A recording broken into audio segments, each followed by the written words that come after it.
This is Miss Grand International 2025. I am Nel2204. Don't forget to like and subscribe. Magandang araw Pilipinas! Ilang sandali na lamang ay magaganap na nga ang Grand Coronation Night ng Miss Grand International 2025.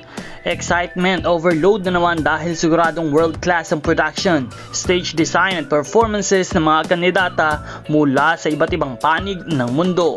At syempre, lahat ng mata ay nakatutok sa ating pambato mula sa Pilipinas na walang iba kundi si Emma Mary Tiglao.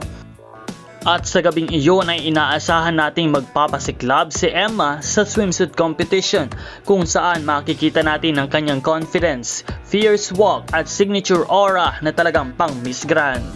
Isa ito sa pinakamahalagang segments ng kompetisyon dahil dito makikita ng hurado ang stage presence at energy ng bawat kandidata at kung galing at kalidad lang din naman ang pag-uusapan ay walang duda pasok sa banga si Emma.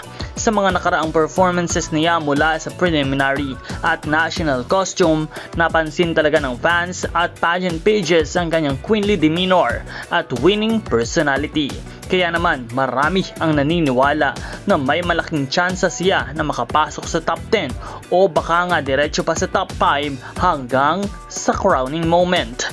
Kaya mga kababayan, tuloy-tuloy lang ang ating suporta kay Emma Tiglao. Huwag tayong bibitiw hanggang sa huling laban. Dahil sa bawat boto, bawat cheer at bawat panalangin ay malaking tulong para sa ating reyna. Let's continue spreading positivity and Filipino pride as we witness another grand night full of beauty, power, and purpose.